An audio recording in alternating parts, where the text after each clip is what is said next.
FIR के आदेश पे काम करें तो 12 ब्राह्मण भी परिवार है इधर, 8 राजपर है, 4 राजपर है, 3 पाल है, 50 अन्य है।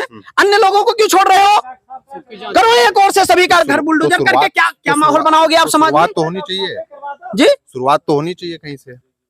हाँ, ये तो सरकार की जिम्मेदारी है ना। सरकार की जिम्मेदारी, सरकार की मंशा एक पक्ष पर आने भी नहीं थी ना। आपको कैसे पता है जो और भी आरोपी उन पे बुलडोजर नहीं चलेगा?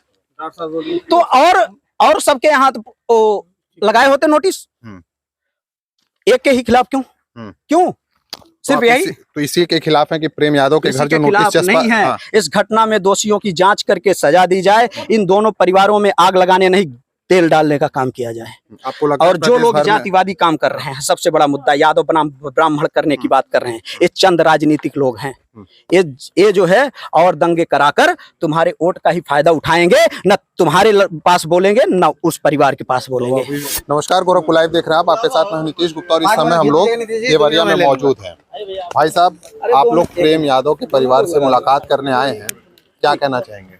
देखिए, इस पीड़ित परिवार से मिला, पीड़ित परिवार को 2 दिन से मीडिया को नहीं जाने दे रहा है। लोग कैसे रखेंगे अपनी आवाज को? ये सबसे बड़ा परिवार का जो मैं मिला, ये परिवार ने मुझको अपनी पीड़ा बताई। और दूसरी बात यह है कि देखिए, इस घटना की भूमिका देने वाले जो लोग थे, सरकार ने उनके लिए क्या किया?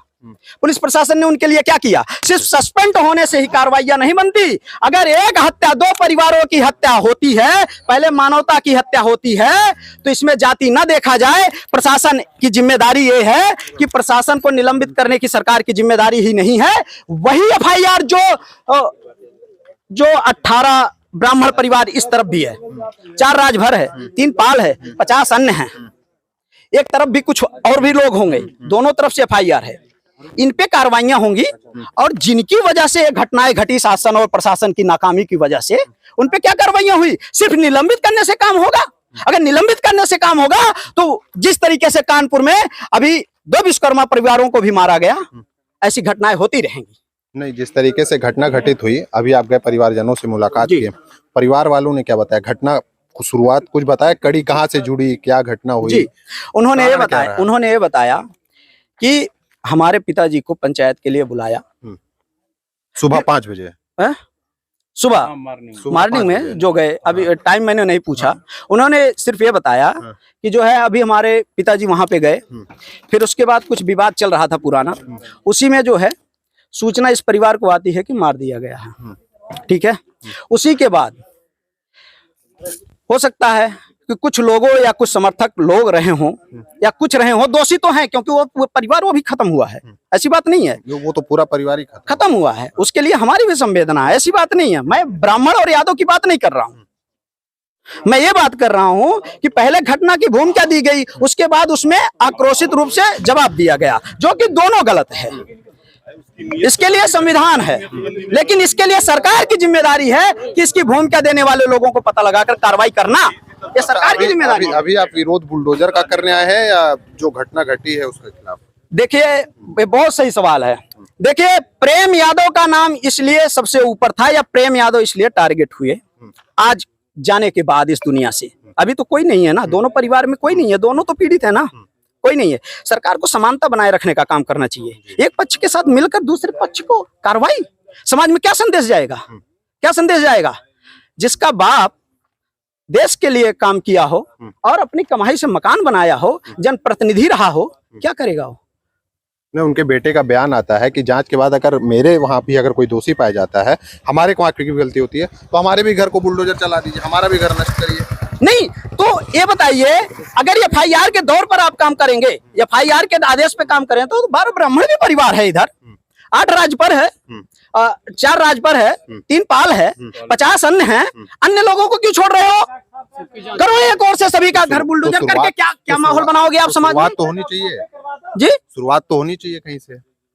हाँ, ये तो सरकार की जिम्मेदारी है ना। सरकार की जिम्मेदारी, सरकार की मंशा एक पक्ष पर आने भी नहीं थी ना। आपको कैसे पता है जो और भी आरोपी उन पे बुलडोजर नहीं चलेगा? तो और सबके यहाँ तो लगाए होते नोटिस, एक के ही खिलाफ क्यों? क्यों सिर्फ यही? तो इसी के खिलाफ है कि प्रेम यादव के घर जो नोटिस नहीं है। इस घटना में दोषियों की जांच करके सजा दी जाए, इन दोनों परिवारों में आग लगाने नहीं तेल डालने का काम किया जाए।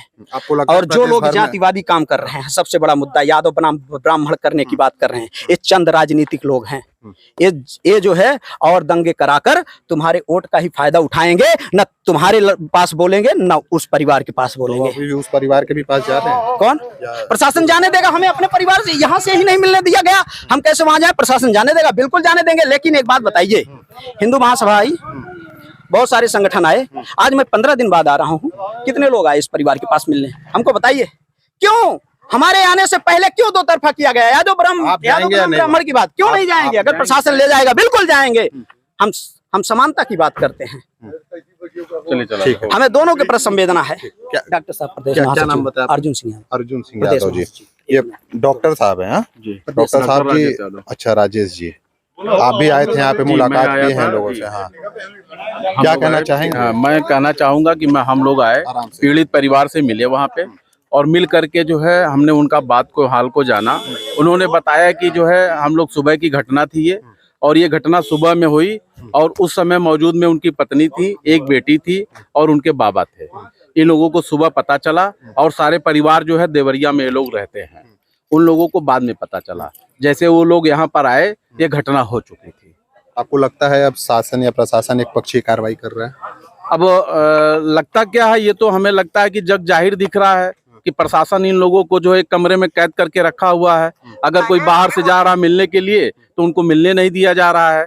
उनकी आवाज आखिर कैसे उठेगी? वो अपनी बात बताना चाहेंगे, वो कैसे बता पाएंगी? तो उनकी आवाज को उठाने आप लोग आज एकत्रित? जी बिल्कुल, हम लोग यहाँ पे आए हुए थे, और उनकी पीड़ा को जानने के लिए, खाली उन्हीं की पीड़ा नहीं, जो दूसरे पक्ष है उनकी भी पीड़ा को जानने के लिए आए हुए थे। दूसरे पक्ष की क्या पीड़ा है भाई, दूसरे पक्ष की भी पीड़ा है कि उधर से भी हत्या हुई है, इधर भी हत्या हुई है। हत्या नहीं होना चाहिए, किसी कीमत पे नहीं होना चाहिए। कहीं ना कहीं चूक जो हुई है वो प्रशासन की चूक है, राजस्व विभाग की चूक है। अगर जमीन का मामला था तो राजस्व विभाग क्या कर रहा था? अच्छा, क्यों कछुआ चाल चल रहा परिवार था? के लोगों से अभी मुलाकात किया था? जी मुलाकात हुई हमारी। जो दुबे जी थे, जी। सत्य प्रकाश दुबे, जी। उनके भाई वहीं पे रहते थे, जी। उनके बारे में कोई सूचना मिली क्या?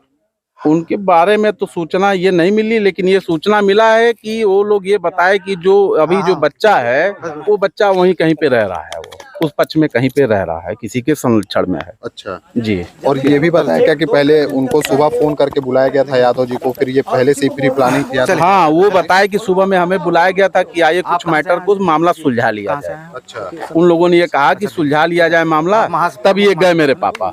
और जाने के 1 घंटे बाद हम लोगों को कुछ नहीं पता, घर में ये पता चला कि उनकी हत्या हो गई और पूरा गांव जो है इस तरह हुआ। तो हम लोग आनंद फानम ने अपने वहां पर बताया चाचा को, तो वो लोग डॉक्टर साहब बताइए, अब तो हादसा हो गया जी, आप क्या संदेश देना चाहते हैं समाज को कि अब ऐसे हादसा आगे ना हो? जी। क्योंकि हादसे होने के बाद ये मोड़ थोड़ा अलग जी जो है। देखिए, यहाँ पर जो है लोकतंत्र में हत्या एकदम नहीं लिखा है। किसी पक्ष का, किसी भी जात, किसी भी धर्म, किसी कोई भी व्यक्ति हो, हत्या बिल्कुल नहीं होना चाहिए।